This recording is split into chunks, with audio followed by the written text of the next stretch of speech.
Que Deus abençoe os irmãos que estão aqui na igreja, na galeria, estão em casa, pode curtir, comentar, compartilhar, isso ajuda bastante.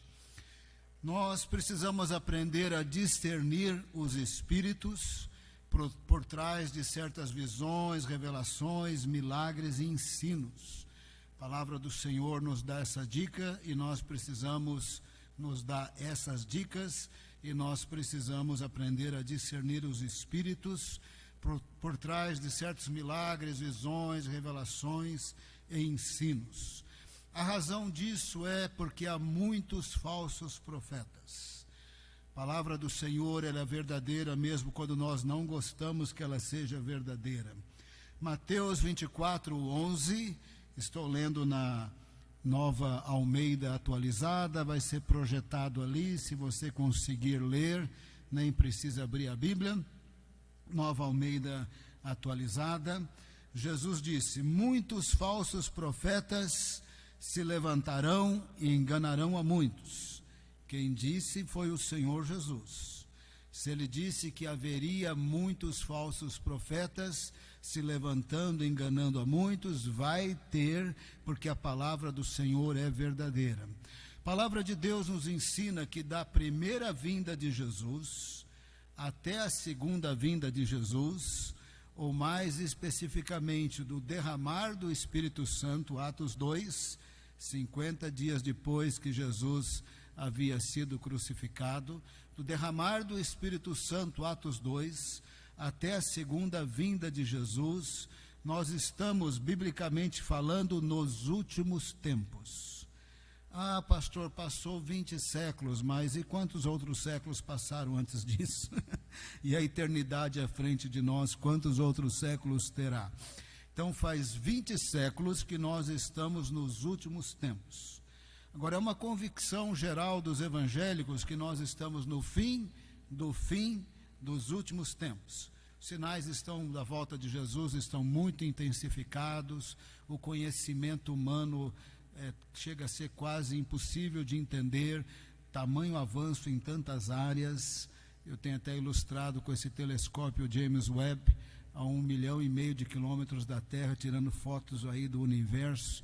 É uma coisa maravilhosa em termos de conhecimento humano. O conhecimento humano está muito avançado, os sinais estão muito intensificados, mas tem dois sinais diferenciados. Nós sabemos que o fim da grande tribulação é a guerra do Armagedon. O profeta Zacarias profetizou claro, também Joel fala do derramar do Espírito, de repente a lua em sangue, o sol escurece e já vai lá para o fim da grande tribulação em Joel, que é a guerra do Armagedon. Para ter a guerra do Armagedon, no finalzinho da grande tribulação, Israel tinha que ter voltado para a terra. Agora esquece, eu amo Israel, não interessa. Israel voltou para a terra, é fato consumado. Está lá 72 anos. Você ama, não muda nada. Israel está lá. Eu não gosto do Estado de Israel, também não muda nada. Israel está lá. Quando eles voltaram para uma decisão da ONU, foi fundado o Estado de Israel, porque o mundo estava organizado em estados. Então a ONU fez parte disso, Israel voltou, o Estado de Israel está lá, 72 anos, criou-se as condições para o finzinho da grande tribulação, que é a guerra do Armagedon, quando Israel será cercado por muitas nações. Se Israel não estivesse lá, não tinha como cercar. Se Israel tivesse espalhado em cantinhos aí do mundo, não tinha como cercar. Então, a volta de Israel diz que nós estamos, volta dos judeus para a terra, diz que nós estamos no fim do fim.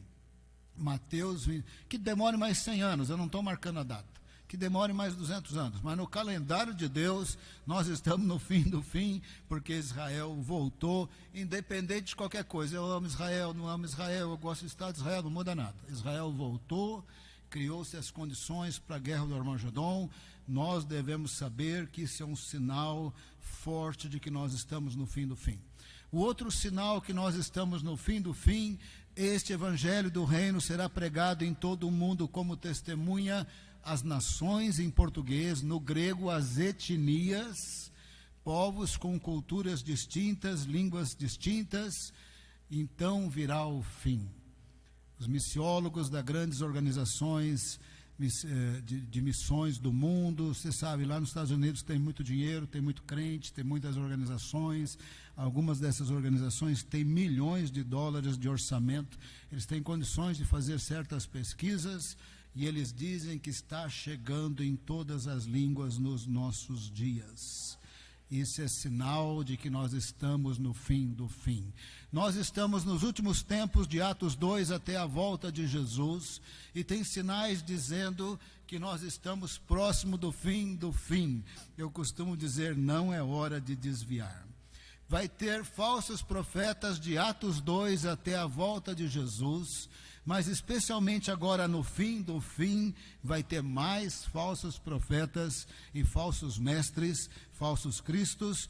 Por isso precisamos discernir os espíritos atrás de milagres, revelações, visões e certos ensinos. Mateus 24, 11, muitos falsos profetas se levantarão e enganarão a muitos. Mateus 24, 24.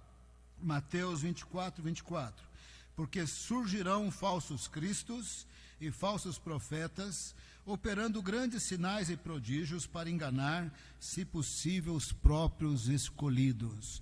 Então, entre milagres e falsos ensinos, eles enganarão a muitos, segundo o Senhor Jesus. Isso acontece de Atos 2 até a volta de Jesus, principalmente agora que nós estamos no fim do fim, e evidentemente na grande tribulação. Esperamos não estar aqui, esperamos ser arrebatados. O falso Cristo, o falso profeta e o anticristo farão sinais, segundo Apocalipse 13, a semelhança de Elias. Até fogo vai cair do céu, e aí vai ajudar o mundo todo a cair neste engano. O que os falsos profetas fazem? Enganam muitos, levam outros a apostatar da fé. Apostatar da fé, eu cria, mas agora eu não creio mais. Ou levam outros a renegar Jesus. Ele é o meu Senhor e meu Salvador, não, agora ele não é mais. 1 Timóteo 4, 1. 1 Timóteo 4, 1, Nova Almeida atualizada. Ora, o Espírito afirma expressamente que nos últimos tempos, de Atos 2 até a volta de Jesus, alguns apostatarão da fé por obedecerem a espíritos enganadores e a ensino de demônios. Então haverá falsos mestres, falsos profetas, enganando e levando pessoas a apostatarem da fé. Eu cria, mas agora não creio mais. E levarem também a renegar Jesus. Ele é o meu Senhor, mas agora ele não é mais. Segundo Pedro 2:1. Assim como, segundo Pedro 2:1. Assim como surgiram falsos profetas no meio do povo, também haverá falsos mestres entre vocês. Eles introduzirão heresias destruidoras, chegando a renegar o soberano Senhor que os resgatou, trazendo sobre si mesmos repentina destruição. É terrível. Acabamos de ler, é terrível. Terá muitos falsos mestres, falsos cristos, falsos mestres, falsos profetas, enganarão a muitos. Muitos apostatarão da fé, outros negarão Jesus. É terrível, mas está na palavra de Deus, vai se cumprir. Significa que nós temos que aprender a discernir os espíritos atrás de determinados milagres, visões, revelações e ensinos, para que nós não sejamos enganados. Nós temos que discernir isso. Bom, e para discernir, pastor Silas, presta bem atenção, 3 pontos. O segundo é parecido com o primeiro, mas ele precisa ficar em destaque. Primeiro ponto, eles corrompem doutrinas bíblicas. O Espírito Santo, segundo a palavra de Deus, inspirou a Bíblia. Quando o Espírito Santo está por trás de um ensino, é segundo a Bíblia. Quando os falsos profetas e mestres estão ensinando, é um desvio da Bíblia. E eu vou dar 2 exemplos bem claros nos dias de hoje. A palavra de Deus diz que Deus criou o homem à sua imagem e semelhança.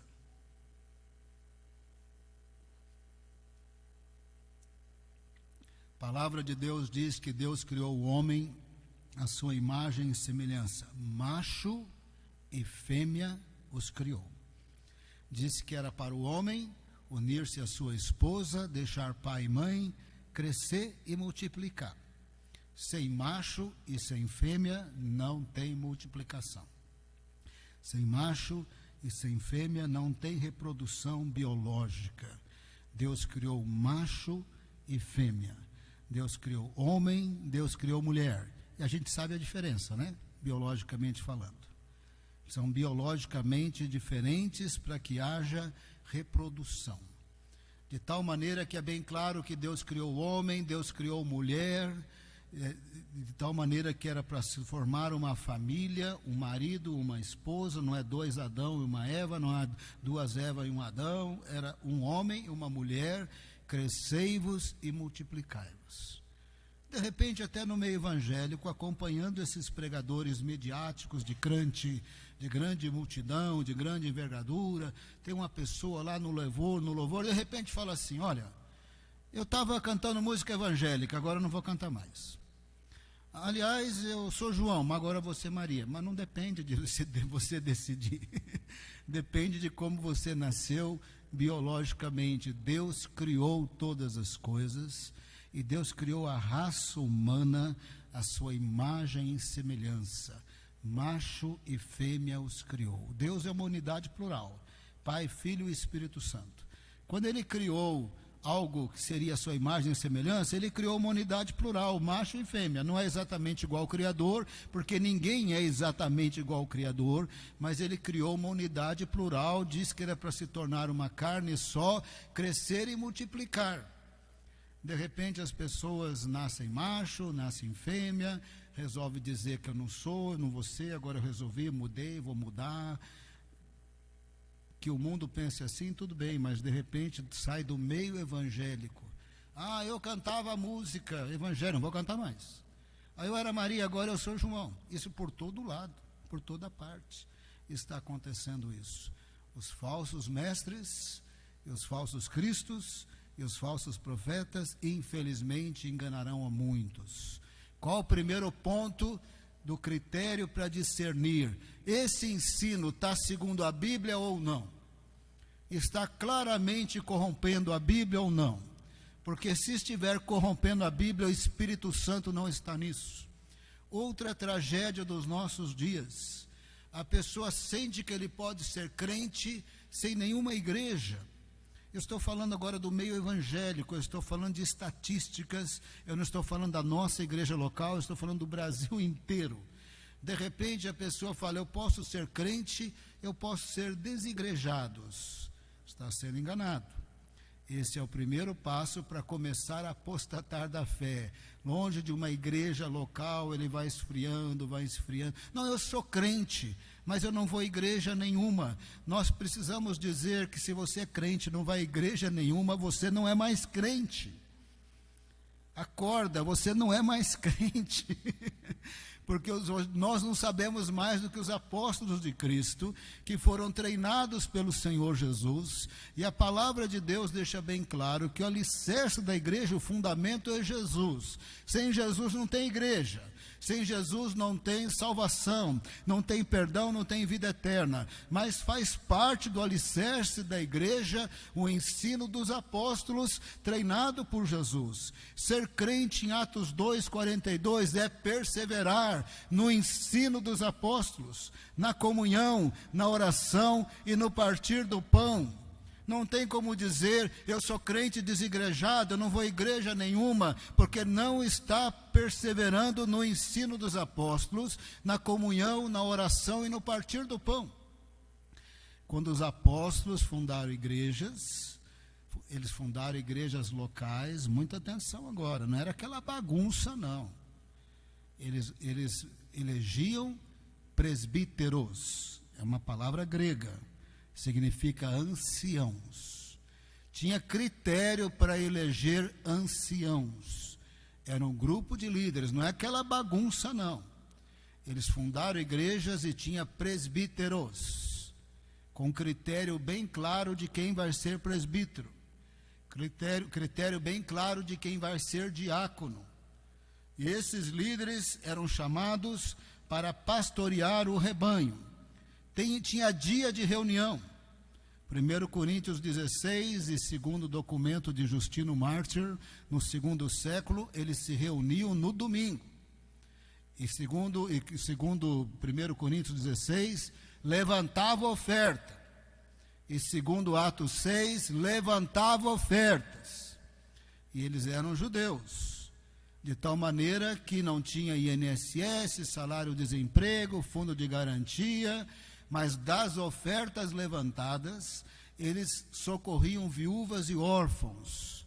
As igrejas tinham líderes, tinham diáconos, tinham 5 ministérios, profetas, apóstolos, que eram fundadores de igrejas, profetas, evangelistas, pastores e mestres, diáconos.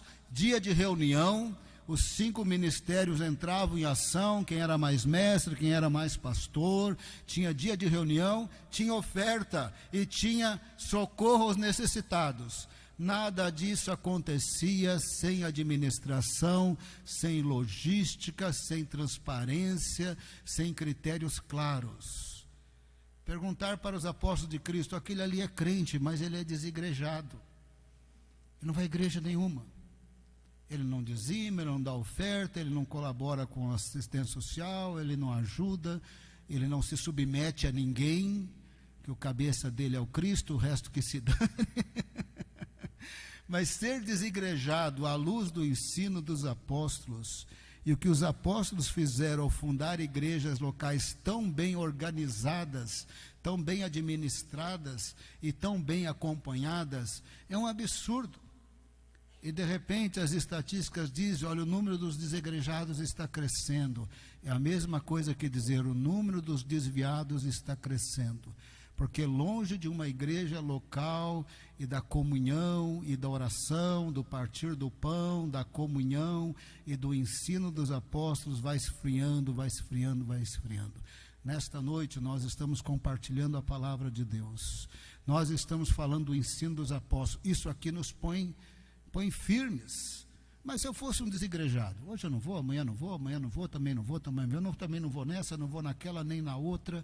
Irmão, não está perseverando no ensino dos apóstolos, na comunhão, no partir do pão e nas orações. Está esfriando, está esfriando, está esfriando, está esfriando.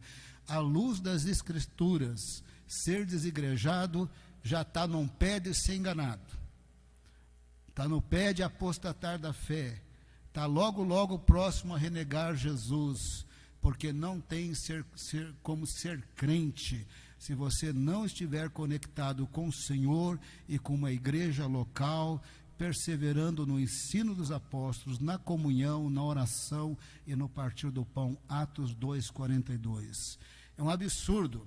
Se isso fosse bíblico, quando lêssemos Atos, quando lêssemos as cartas, nós leríamos assim, tem esses irmãos que se reúnem e congregam, olha, tem aqueles também, os desigrejados, glória a Deus. Não tem um verso na Bíblia falando de desigrejado, não tem um verso na Bíblia louvando a Deus por causa de desigrejado. Tem verso na Bíblia falando, persevera no ensino dos apóstolos, na comunhão, na oração e no partir do pão. Hebreus, não deixe de congregar. Isso é bem claro. Eu sou crente desigrejado, é um desviado, disfarçado, que não quer admitir que está desviado, não vai à igreja nenhuma, em lugar nenhum, não quer se submeter a nada, está longe do Senhor. Precisamos discernir os espíritos por trás de certos milagres, visões, revelações e ensinos que colocam as pessoas no caminho de ser enganados, apostatar da fé e até mesmo renegar o Senhor Jesus. Não é um processo que não é do dia para a noite. Vai desigrejando, que é quase igual, vai se mundanizando, daqui a pouco está desviado. Segundo ponto do critério, o primeiro é esse. Observa se corrompe ensino bíblico. Macho, fêmea, está sendo corrompido. não frequentar a igreja está sendo corrompido, ser desigrejado está sendo corrompido, observa se está corrompendo doutrinas bíblicas. O segundo ponto também é doutrina bíblica, porém ele está destacado porque ele é o principal. Observa se ataca a pessoa e a obra de Jesus. Muita atenção aqui. Quem é Jesus? O único Jesus que existe. Não tem dois, não tem três, não tem quatro. Quem é Jesus? O único Jesus que existe. O único Jesus que existe é um com o Pai e com o Espírito Santo. Na eternidade, no princípio era o Verbo. Em grego era a palavra. A expressão máxima da revelação histórica de Deus é Jesus. No princípio, na eternidade, o Verbo estava com Deus, porque ele é distinto do Pai e do Espírito Santo.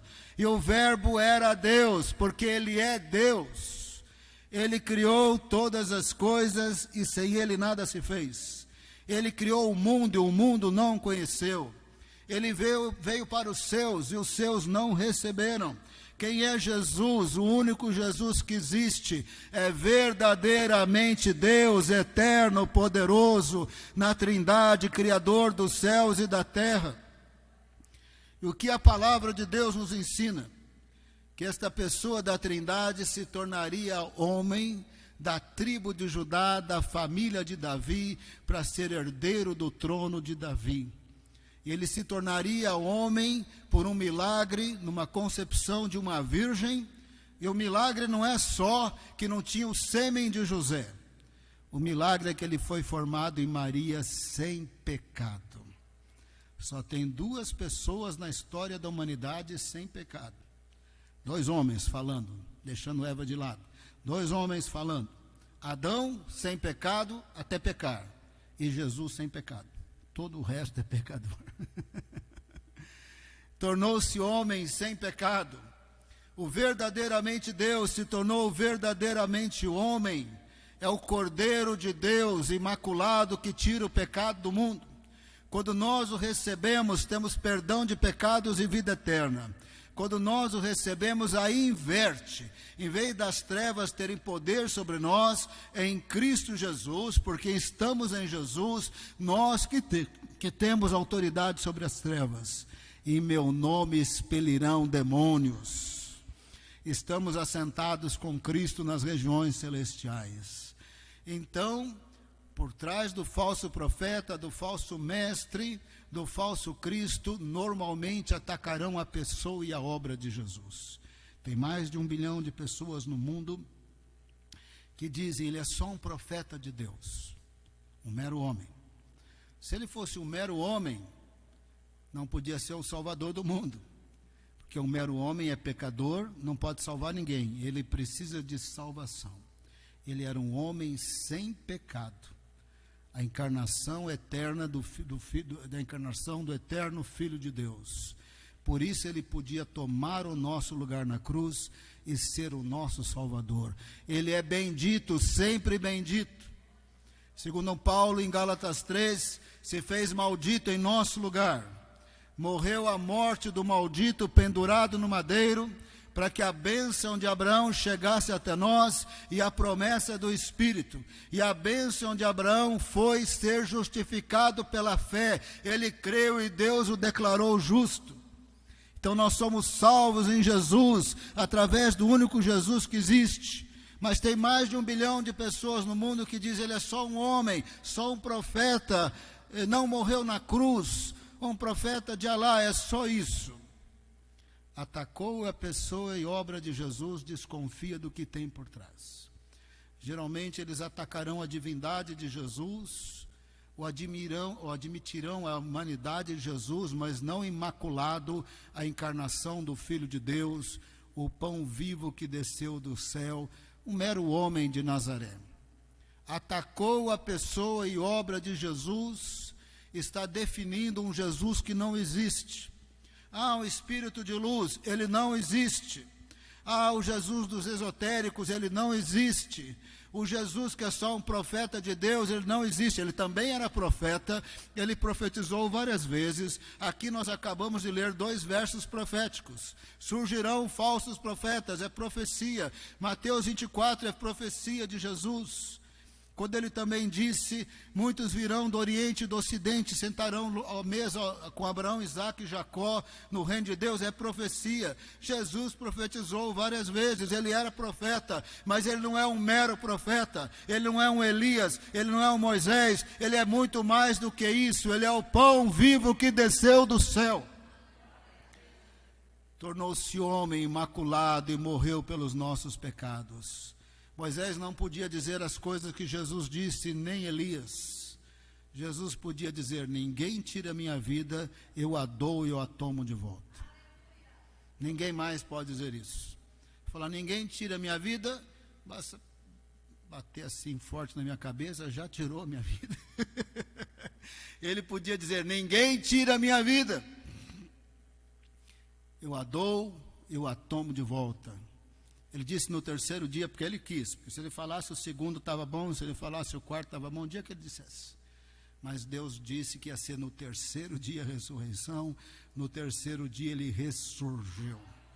As palavras dele são relevantes até hoje. Os sinais da volta de Jesus estão bem claros. É hora de acordar e andar nos caminhos de Deus. Quem tinha sabedoria e estudo, dava até para saber a época que ele ia nascer. Deus falou pelo profeta Daniel, que dá ordem dos dias que desse a ordem para restaurar Jerusalém, passaria 70 semanas. Os espertos calcularam, os magos do Oriente sabiam. Então, na época que ele vai nascer, aquela estrela lá, ele nasceu. A grande maioria não percebia, mas dava para ter uma ideia quando ele ia nascer. E dá para ter ideia claríssima quando ele vai voltar. Não é diferente de marcar dia e hora. Nós não estamos marcando dia e hora, mas pelos sinais nós podemos dizer, Jesus está voltando. Atacou a pessoa e a obra de Jesus.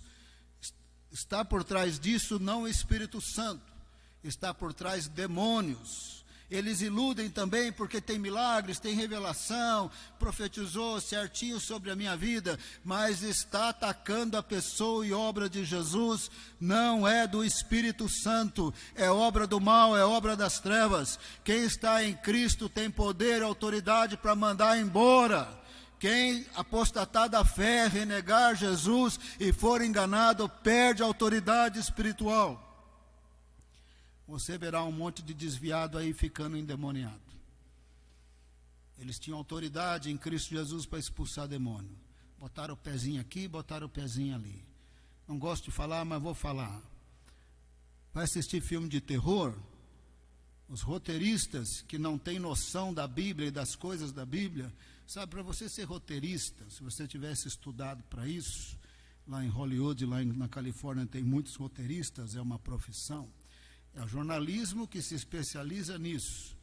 Ele não nasce de manhã e tem criatividade para esse capítulo, para aquele capítulo do capítulo. Não tem, ninguém tem criatividade assim. Eles pesquisam. E às vezes, porque aquela série de terror, eles pesquisarão coisas de terror. Às vezes até satânicas. Escreve o capítulo. E o crente fica assistindo, coisa de origem satânica, ensino satânico, assiste coisas de terror, depois fica perturbado. Pastor, estou ouvindo vozes, está mexendo na cama aqui em casa, porque deu brecha. E às vezes é pelo Facebook, às vezes é pelo não sei o que, tem aí chamados adivinhos, fazendo consultas online pelo Facebook, não sei o que. E o crente põe um pezinho nisso, fica perturbado. Atacou a pessoa e obra de Jesus, abre os olhos. Os demônios têm interesse, porque em Cristo Jesus, ele triunfou na cruz sobre principados e potestades. E nós estamos assentados com ele nas regiões celestiais. E se nós continuarmos nele, nós temos autoridade. Se vai pôr o pezinho no filme de terror, vai pôr o pezinho naquela série cheio de conceitos. Hoje existe uma militância muito grande para desconstruir o conceito de macho e fêmea, e naquela série está cheio de desconstrução disso, desse conceito bíblico, e está assistindo, e está assistindo, e está assistindo. Depois fica com tentação com pessoa do mesmo sexo, porque esteve se expondo a esse tipo de conteúdo. Atacou a Bíblia, atacou as Escrituras. Precisamos ter cuidado. Por trás disso não tem o Espírito Santo. Atacou a pessoa e obra de Jesus, não tem o Espírito Santo. Já já eu irei para o terceiro ponto. Mas vamos ler juntos 1 João 4:1. Vamos ler juntos 1 João, se acompanha aqui na tela, fazendo favor. 1 João 4:1. Amados, não deem crédito a qualquer espírito, mas prove os espíritos, para ver se procedem de Deus. Porque muitos falsos profetas têm saído o mundo afora. Do primeiro século até a volta de Jesus, já tem muitos falsos profetas, mas no fim do fim, fica esperto. Nos dias de João, os gnósticos atacavam a divindade de Jesus, a ensinavam de maneira completamente não bíblica, e atacavam a encarnação de Jesus. Ele não se tornou homem, e por isso atacavam a crucificação da cruz, porque se ele não era homem, não podia ser pregado na cruz. Levavam as pessoas à promiscuidade e a muita destruição. E João estava dizendo, vocês têm que discernir. Está atacando a pessoa e obra de Jesus, está atacando o conceito bíblico de santidade, está atacando doutrina bíblica, tem que discernir, isso não é de Deus. Ah, mas ele revelou a minha vida inteira, mas o que ele ensina não tem nada a ver com a Bíblia. O demônio sabe, eles são como leões ao nosso redor. Se perguntar sobre a nossa vida, ele vai lembrar coisa de quando eu tinha 3 anos que eu não lembro. Eles sabem tudo sobre nossa vida. Não pode ser, revelou a minha vida, e daí? O que está por trás desse ensino? O que está por trás dessa visão, dessa revelação? Está atacando doutrina, está atacando a pessoa e obra de Jesus, está atacando o conceito de santidade. Tempo atrás era um tal de falar que se eu não me condeno naquilo que eu aprovo, não tem problema nenhum. E o pessoal ia para a promiscuidade. Ah, eu sou salvo pela graça, e era a desculpa de viver na promiscuidade. Atacou doutrina bíblica, o Espírito Santo não está por trás disso. Verso 2, 1 João 4:2, nisto vocês reconhecem o Espírito de Deus. Você quer saber se por trás do ensino e do milagre é demônio ou Espírito Santo? Presta bem atenção. Nisso vocês reconhecem o Espírito de Deus. Todo espírito que confessa Jesus Cristo, que Jesus Cristo veio em carne, é de Deus. Isso aqui é profundo. Começa pelo nome de Jesus, que não é igualzinho o nosso nome. É outro tempo, outra cultura, outra cabeça. O nome dele significa Yeshua. O nome dele é Yeshua. Em português virou Jesus, porque variou de língua para outra língua. Em inglês é Jesus. Francês é Jessi. Italiano é Jesus. Espanhol é Jesus. E vai variando. Mas o nome dele é Yeshua. Significa o eterno salva. O eterno Criador dos céus e da terra fez o mundo e o mundo não o conheceu. O eterno salva. O eterno humilhou-se no tempo, no espaço, se tornou homem. Da tribo de Judá, da família de Davi, porque ele é o Hamashia, ele é o Cristo. Cristo é Messias em grego. E Messias, em português, é Messias. Em hebraico é Hamashia. Ele é Yeshua Hamashia. O Eterno salva, porque ele tornou-se homem para ser o prometido Messias, que seria traspassado pelas nossas transgressões, moído pelas nossas iniquidades. Ele veio em carne. Não é que ele passou a existir na concepção. Ele veio em carne, gerado em Maria pelo Espírito Santo. Se fez carne, cheio de graça e de verdade. e vimos a sua glória como do unigênito do Pai. Ele se tornou homem imaculado para morrer naquela cruz por nós, no ensino dos apóstolos e no de Jesus. E aqui mesmo nesse capítulo, o amor de Deus se manifestou porque Deus enviou o seu Filho para ser propiciação pelos nossos pecados. Está aqui nesse capítulo. Atacou a pessoa e obra de Jesus.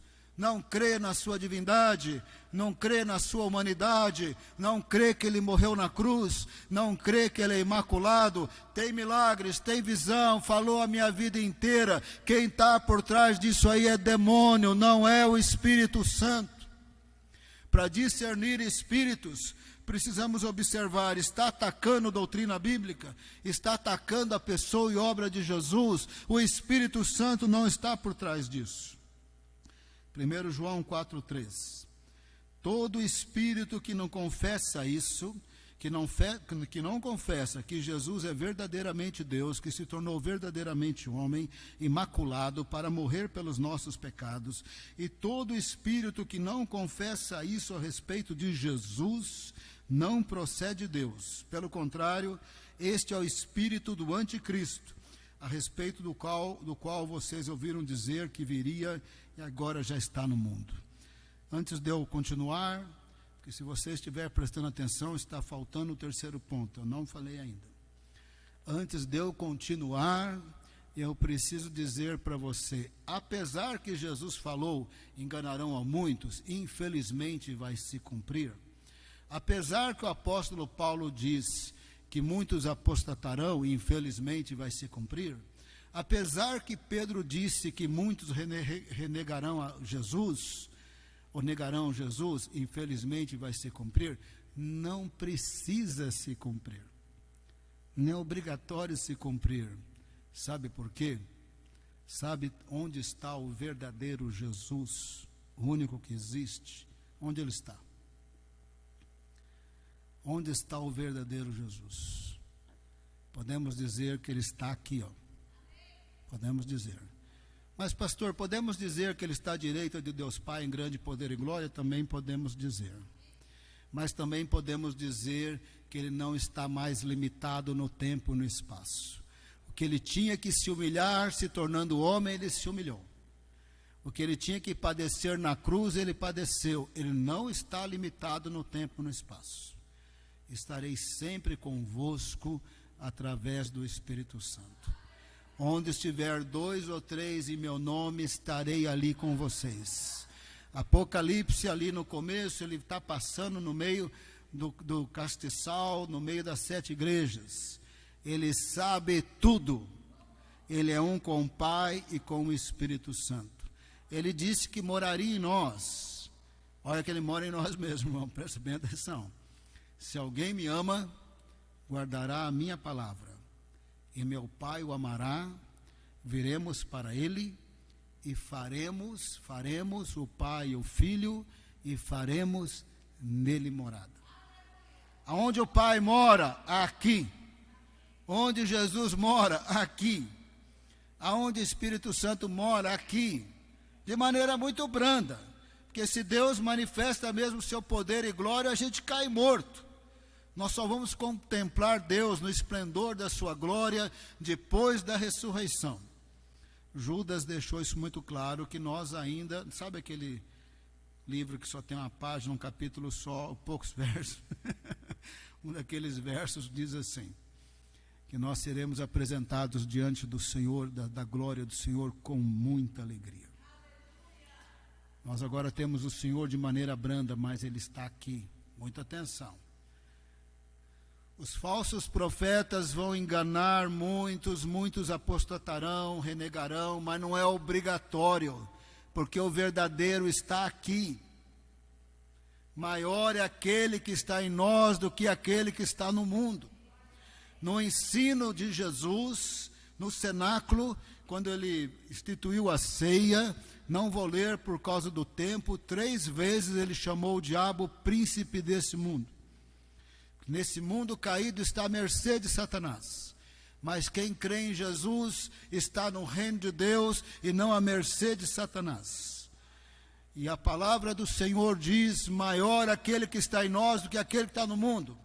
Crente sério, que anda com Deus, que lê a Bíblia, está conectado numa igreja local e firme ali na palavra, perseverando no ensino dos apóstolos, na comunhão, na oração e no partir do pão. Gente, não é privilégio de um de outro, não, é de qualquer crente. No nosso coração a gente discerne. Aquele profeta que não se apresenta como falso profeta e mestre, cheio de carisma, muito carismático, às vezes tem humor, todo mundo dá risada, às vezes é de Deus, não é de Deus, mas aquele ali bate o olho, tem alguma coisa errada aí, isso não desce. Tem alguma coisa errada. Então ele falou alguma coisa, não, peraí, isso não está na Bíblia. Sem ter estudado teologia, irmão, lá nos anos 80 eu já sabia que teologia da prosperidade estava furada. Teologia da prosperidade diz assim: se você é crente, você é bendito. Se você é bendito, você não fica doente, você não fica pobre. Você não vai ser pobre. Dá o seu dízimo, você vai ficar rico. Não, e você não vai ter problema. Você vai ser bendito. Eu falei, como não vai ter problema? Crente só tem problema. José só tinha problema. Davi só tinha problema. O apóstolo Paulo só tinha problema. E eles falaram, não vai ter problema. Você não vai ter mais problema. Se você era pobre, você vai ficar rico. Se era doente, você vai ser curado. Eu falei, não, mas Paulo escreveu para os Gálatas: vocês foram muito bons, misericordiosos, eu estive no meio de vocês com aquela enfermidade, mas Paulo era tão bendito e ficou enfermo, e Epafrodito era tão bendito e ficou enfermo. O profeta Eliseu estava morrendo e profetizando, ó, pega a jovem aí, joga as flechas aí, estava morrendo, estava profetizando, mas estava morrendo, porque estava enfermo. Basta ler a Bíblia. Então, quando eu comecei a ver a teologia da prosperidade, eu falei, isso não bate. Isso não bate. Jesus disse que crente tem aflições, no mundo terão aflições. E a teologia da prosperidade diz, crente não vai ter problema. Eu falei, como não? O maior está em nós, e não no mundo. Veio com o ensino meio torto, a gente consegue discernir. Atacou a pessoa de Jesus, a gente consegue discernir. Está atacando o conceito de macho e fêmea, de família, a gente consegue discernir. Está atacando que crente não vai à igreja nenhuma. Você lê o Novo Testamento, era para congregar, era para perseverar no ensino dos apóstolos, na comunhão, no partir do pão. E está dizendo que não precisa ir à igreja nenhuma. O Espírito Santo não está por trás dessas coisas que corrompem doutrina bíblica, que corrompem a pessoa e obra de Jesus. O Espírito Santo não está por trás, e Ele está aqui, ó. Maior é aquele que está em nós do que aquele que está no mundo. Só será enganado quem quer. Só é bobo quem quer. Desculpa aí, ficou pesado. 1 João 4,4. Filhinhos, vocês são de Deus e venceram os falsos profetas, porque aquele que está em vocês é maior do que aquele que está no mundo. A gente só será enganado se nós quisermos. Vamos para o terceiro ponto. Qual que é a necessidade de discernir os espíritos por trás de milagres, visões, revelações, ensinos? Porque tem muitos falsos mestres, profetas, falsos cristos, principalmente no fim do fim agora. E pior de tudo, vai ser na grande tribulação, que eu espero não estar aqui. Não que eu estou achando que eu vou ser arrebatado, eu estou achando que eu vou morrer primeiro, né? Vai demorar um pouquinho mais, eu até prefiro essa opção. Eu prefiro morrer e voltar com Cristo, do que ficar aqui na agonia. Vou ser arrebatado ou não vou? Parece que o anticristo já apareceu. Vou, não vou. Isso é uma agonia, irmão. Primeiro, eu quero estar na presença de Deus no paraíso. Tocou a trombeta. Opa, vamos que vamos. Ficar aqui, vou, não vou, vou, não vou. Vou no começo, vou com 3 anos e meio, vou no fim. Gente, isso daí é para pirar a cabeça de qualquer um. Não quero nem saber. Quero andar com o Senhor. E eu estou em Cristo e acabou. E eu estou de preferência, eu quero partir. Porque vai que o teólogo estava errado. Vai que aquela teologia não estava certo. O Senhor Jesus não está nem aí, Ele cumpre a palavra dEle. Os fariseus criam num Cristo que não ia padecer, que não ia morrer. Jesus não estava nem aí. Ele não endossou ensino de escola rabínica que não estava na Bíblia. Ele não vai endossar nada que crente está pregando que não é a opinião do Senhor. Em caso de dúvida, irmão, eu prefiro partir e voltar com Cristo, mas vai demorar, não é a semana que vem. Fica tranquilo, vai demorar mais, segundo a graça de Deus. Qual o terceiro ponto? Primeiro ponto, corrompeu a doutrina bíblica, fica esperto. Corrompeu a pessoa e obra de Jesus, fica esperto. Terceiro ponto, nós não damos muita importância, mas ele é importantíssimo. 1 João 4,7. 1 João 4,7 é o terceiro ponto para você discernir falsos profetas. Vou ler 2 versos, esse é o penúltimo e o próximo é o último. Amados, amemos uns aos outros, porque o amor procede de Deus. E todo aquele que ama é nascido de Deus e conhece a Deus. Nós não damos nenhuma importância para isso. Amo se quiser, se não quiser eu não amo. Olha, a gente não dá nenhuma importância. João disse, quem conhece a Deus, quem nasceu de novo da água e do Espírito, ama. Não ama perfeitamente, mas ama. Biblicamente falando, amar é compaixão, é misericórdia, é justiça, é fazer o bem, não ser raivoso, não ser brutão, não ser destemperado, não ser vingativo. Amar na Bíblia é a parábola do bom samaritano. Teve compaixão e socorreu. Era um estranho, mas amava. Deus amou o mundo de tal maneira que enviou o seu Filho. Ele olhou para nós, nós estávamos caídos à beira do caminho. Ele enviou o seu Filho para nos salvar. Isso é amor. Quando nós estávamos mortos nos nossos delitos e pecados, Ele nos amou. Ele não esperou a gente crer, não esperou sermos santos, não esperou orarmos, jejuarmos. Ele enviou Jesus para que fôssemos salvos por Jesus e recebêssemos o Espírito Santo de Deus. Quem ama, conhece a Deus e é nascido de Deus. Ah, pastor, mas eu fico até meio sem graça porque meu amor é imperfeito, porque a gente percebe quando ele é imperfeito. Por exemplo, basta nos caluniar, basta nos trair, basta não pagar aquela dívida que disse que ia pagar, o sangue sobe. O sangue sobe, mas de um jeito que só que sobe. Basta falar uma mentira sobre nós, o sangue sobe. Mas sabe o que acontece com o crente? Sobe pecando, hein? O sangue sobe pecando, desejando mal, querendo vingar. 2 dias depois já está triste, Senhor. Não é isso que o Senhor espera de mim. A pessoa não pagou a dívida, a pessoa é ruim, a pessoa é maledicente, mas o Senhor espera que eu perdoe. O Senhor espera que eu abençoe. O Senhor espera até que eu ame o inimigo. Não dá para o Senhor abaixar o nível, porque amar inimigo é difícil, mas o Senhor quer que eu ame inimigo. O Senhor quer que eu abençoe quem me maldiz. 2 dias depois, por mais errada que aquela pessoa esteja, o Espírito Santo nos constrange e fala, mas você está com a reação errada. A reação que eu espero de você não é essa. Ele mentiu, é errado. Não pagou a dívida, é errado. Ele enganou, é errado. Ele traiu, é errado. Mas essa não é a reação que eu espero de você.